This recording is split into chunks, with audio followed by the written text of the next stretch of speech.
How you doing today, guys? Welcome back to another day of 7th grade math. This is Mr. Gomez, your favorite teacher in the whole world. And today, we're going to do a review on probability. This is going to be including single probability, compound probability, complement probability, predictions with probability, a little bit of everything that and also experimental probability. Basically, everything that we have talked about probability. If you haven't seen the previous videos, please check them out. I have a full playlist about them. And other than that, if you're new here, please subscribe and turn that notification bell on. And let's get right into it. All right, so number one, it says a sandwich shop offers the following. So this is kind of like Subway or things like that, where you walk in and you select the ingredients. Again, we're going to have 2 types of bun, 3 types of meats, and 3 condiments. And we're going to list all the possible combinations. There's a few ways to do this, but the thing that I want you to go ahead and try is to do a tree diagram. And to do a tree diagram, we're going to start with the buns right here. How many types of buns do I have? 2. So I have wheat, and then white. Then after that, I already took care of the buns. Again, I'm not writing this word. I'm not writing the word buns. I'm only writing the type of buns that we have. After that, we have the meat. And yeah, some of you are going to say, but veggies, how is that a meat? That's probably for vegetarian people, right? I'm not vegetarian. I like meat. I eat veggies, but not all of them. But again, how many meats do we have? 3. So that means over here on each one of the buns, we're going to branch out 3 times, okay? We're going to branch out for turkey, for ham, and for veggies. And we're going to do the same thing on both. 3 branches. So I have turkey, ham, veggies. And what I have on the wheat, I also have the same thing on the white. So I have turkey, ham, and veggies. So now that I've taken care of the meats, I'm going to go to the condiments. And how many condiments do I have? 3. So each one of the meats gets the 3 condiments. Each one of the meats branches out 3 times.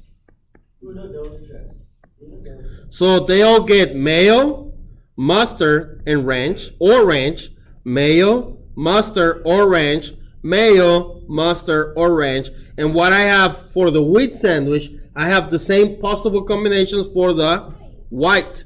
So each one of those also gets the 3 condiments. Correct. Mayo, mustard, ranch, mayo, mustard, ranch, mayo, mustard, ranch. And to find all the possible combinations, all I have to do is count the bottom. How many do I have? I have 3, 3, 3. That's what? 9. Equals 9. And then I have 3, 3, 3, which is also, and 9 plus 9 is 18.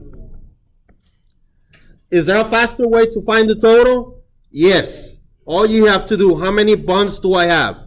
2. How many meats do I have? 3. And how many condiments?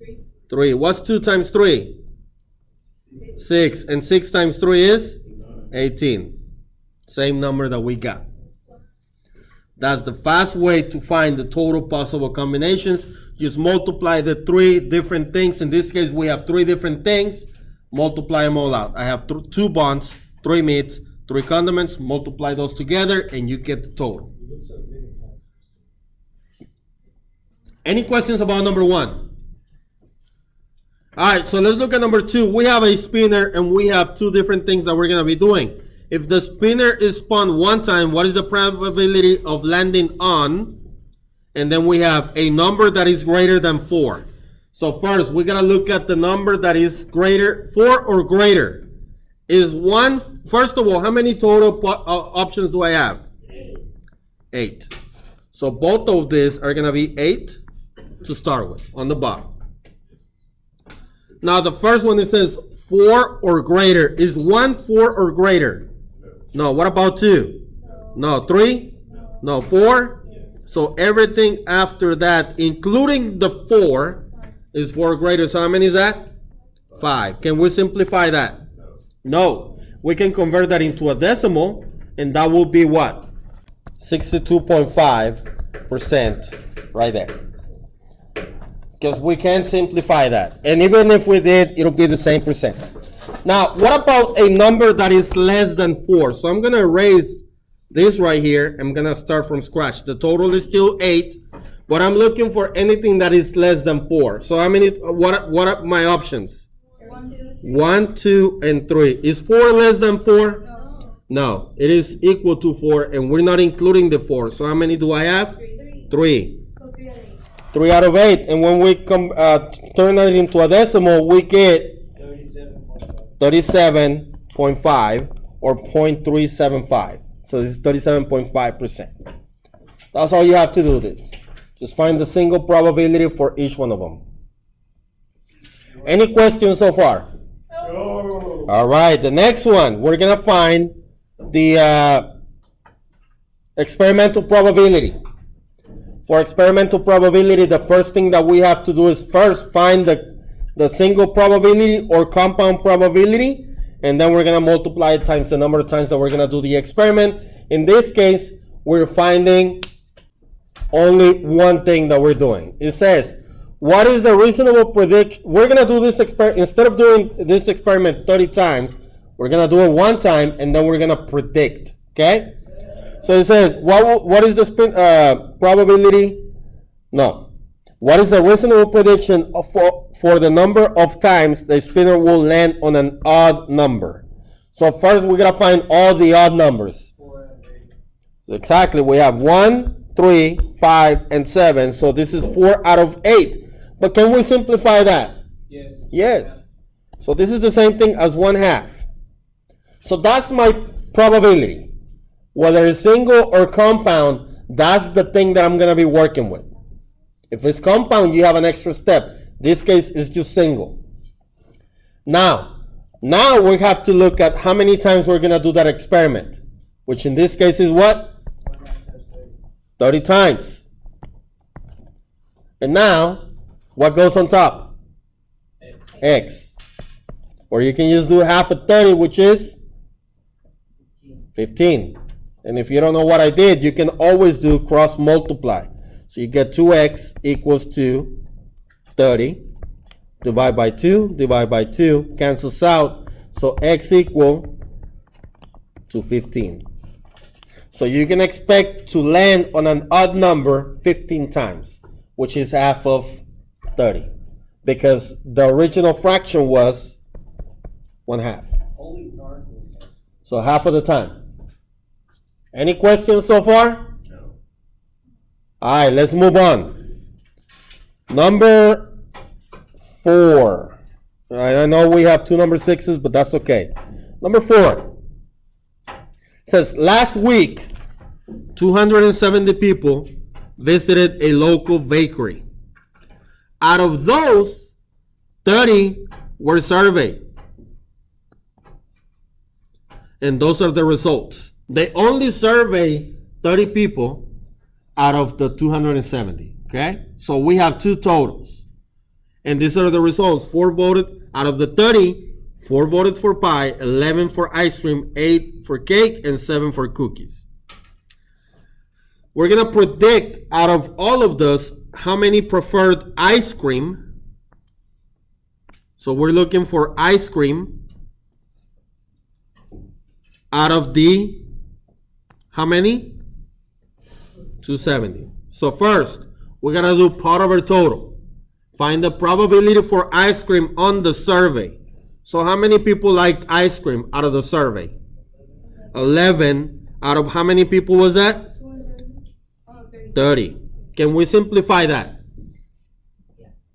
Yes? No, I don't think so. We can't simplify that. So now we're going to do equal. And what's my other total? How many total people were there? 270. And this is X. Now, there's a faster way to do this, and you might be able to do this on one of the last questions. And let me show you. If you take 270 and divide it by 30, both of them ended with zeros, right? So you can take out the last zero, and that will be 27 out of 3 divided by 3, which is what? 27 divided by 3, or 270 divided by 30 equals what? What is it? 9. Right? So if you multiply every one of this by 9, you can get the total people out of the everybody that went over there. So 9 times 4 is 36, something like that. All right? So 9 times 11 is 99. All right? If you don't know what I'm doing, that's fine. That's why we have this method. And we're going to do cross multiply. Exactly. 30 times x is just 30x. And 270 times 11 is what? 2,970. 2,970. What is the 30 doing with the x? And the opposite is divide. At this point, you can cross out the last zero if you want to make it easier on you. You don't have to, but you can. I'm going to do it because why not? Divide by 3, divide by 3. This cancels out. So 297 divided by 3. When you do that, this is Tivo, you get 99. So how many people liked ice cream? 99. That's a prediction. Find the probability for what they're asking, then equal, put the other total on the bottom, x on top, cross multiply. Any questions so far? No. All right, let's look at number 5. Number 5, we have a clothing store has these items on sale. What do they have? 5 hats. Yes. 20. So the first thing that we're going to do is find the total. How many total items do we have? 50. 20 plus 15 plus 10 plus 5, right, is 50. Now let's see. What is the probability that a customer will randomly select a hat? So we're going to look at the hats. How many hats do I have? 5 out of 5 out of 50. Can we simplify it?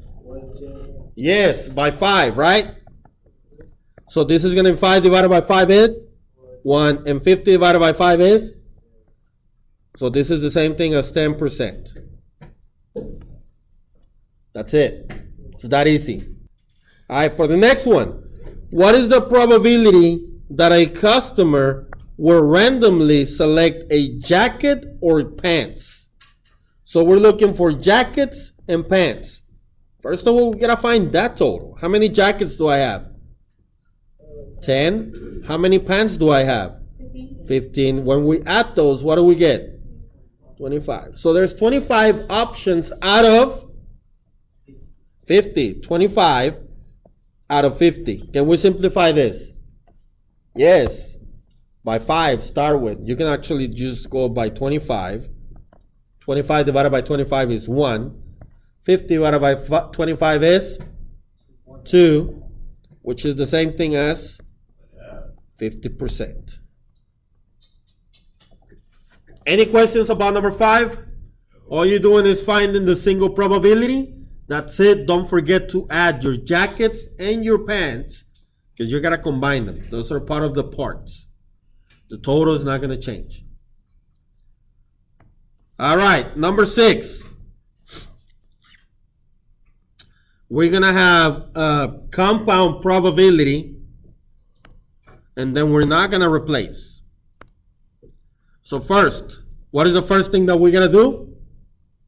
Find the total. I have 3 red, 2 blue, 5 green. 10. Total is 10. Very good. Now we're going to look, the first thing that we're going to do, finding a probability for a red marble. How many reds do I have? 3 out of 10. So how do you write this? 3. So the probability for red is what? 3 out of 10. Can we simplify that? No. And then we're going to find the probability. And then what does it say right here? We're not going to replace this. We're not going to replace it. So that means we're going to keep that red marble.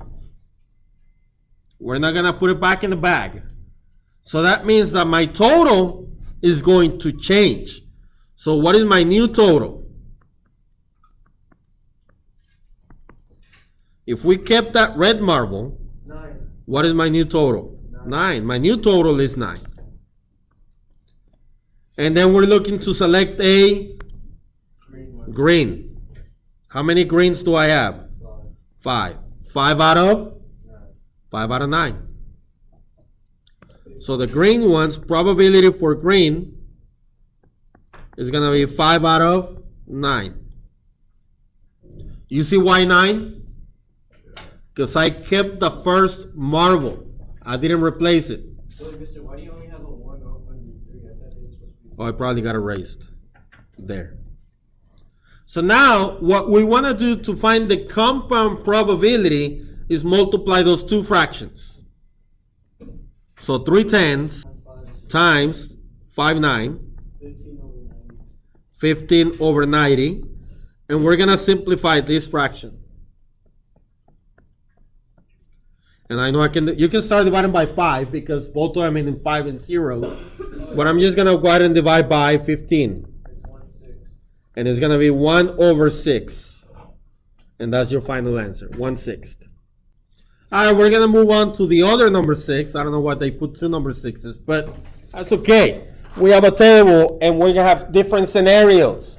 This is like the previous video that we did that is very easy math. Well, we have to compare everything, and this is where it gets a little time consuming.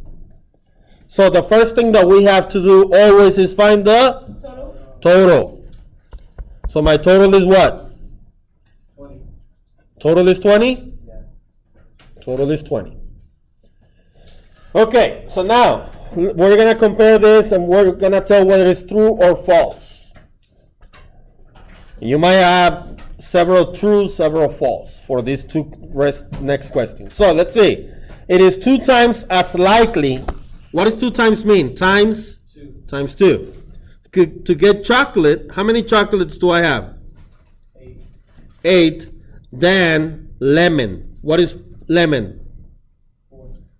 Is 8 twice as 4? Yeah, because if you do 4 times 2, you get 8. So is it true? Yeah. Yes. Now the next one, it says, what is equally, so it has to be the same. We have apple or pecan. So how many apple? 5 and pecan. 3. So when you add those, what do you get?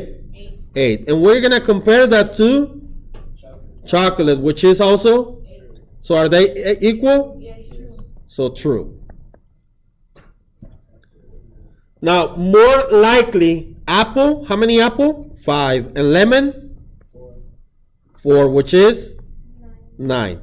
That has to be more than pecan, which is 3, and chocolate, which is 8, which is 11. Is 9 more than 11? No, so it's false. Now, less likely, we have pecan. What is pecan? 3. Lemon? 4. Is 3 less than 4? Yes. So this is also true. That was pretty easy, right? Any questions on this one? No. Okay, the next one is a little more confusing because we have a survey. This is going to be kind of like number 3. Or what was it? Number 4. Remember what I did over here? Divide the two totals. You can do that for this one too. And it in fact will be much faster if you do that like that. So let's look at number 7. We have 300 students at a school that will attend a dinner. A random survey of 25, so they probably just survey a classroom, 25. So what are my two totals? Total 1 is what? The total number of students. And the total 2 is the survey, which is 25. Can we do TiVo here? Yes. So if we do TiVo, we get 12. So that means if we multiply each of the 3 scenarios by 12, we get what could potentially be for the total number of students. So if I multiply all of this by 12, I will get the number for the total 300 students. So what's 12 times 12? Okay, 12 times 8. And 12 times 5? 60. All right. Now, I have no idea what you just did, Mr. Gomez. That's fine. Let's go ahead and take, for example, the 5. How many students like pasta? 5 out of how many in the survey? 25. So this is 1/5, right? Equal. If you don't know what I did right here, why did I multiply? Huh? I'm just doing one example, the long way. Okay? So instead of multiplying by 12, because Mr., I have no idea what you did, I got lost. That's fine. You can also do this the long way, which is just like number 4. So I'm gonna do the pasta because that's the smaller number just to work with. Right there, 1/5. And then how many people were surveyed? 300. So this is X. So when you do cross multiply, you get 5x equals to 300. When you divide by 5, x equal to 60. And is that the same number that I got when I multiplied it by 12? Yes, you can do each one of them like that. Find the probability for each one with the survey, and then cross multiply with the total number of people that are going to the ceremony. Okay, so now that we have the numbers that we're gonna be working with, we can go ahead and now compare whether they're true or false. It says 125 students want beef. How many students want beef over here? 144. Is that 125? No, so this is false. 100 want chicken or pasta. Let's find out about chicken or pasta. How many want chicken? And pasta? 16. That's way more than 100, right? That's actually 156. Is that the same as 100? False. 48 more want beef than chicken. So beef, how many is that? 124. And chicken? 96. If it's more, we gotta subtract and we get 48. Is that 48? Yeah, so this is true. And then we're gonna compare the last one. Pasta than chicken. Again, we're gonna subtract. Chicken is 96 and pasta is, and when we subtract we get 36. Is that 59? That's false. No, this is also false. And that is how you do this one. Again, the first thing that you have to do is find those totals. Again, you can do that by dividing the total number of students that are going by the people that were surveyed, and you get that number and multiply it by everything, by the 12, the 8, and the 5. Or you can do it the long way, like I did over here, and you go straight to the number of people that will want. In this case, the 60 was for what, pasta? All right, so we did a lot today. We covered single probability, compound probability, experimental probability, theoretical probability, predictions with probability. We cover everything. I hope that you learned something today. If you did, give it a thumbs up. If you didn't, pause this video, go back to the beginning, watch it again, watch it as many times as you need.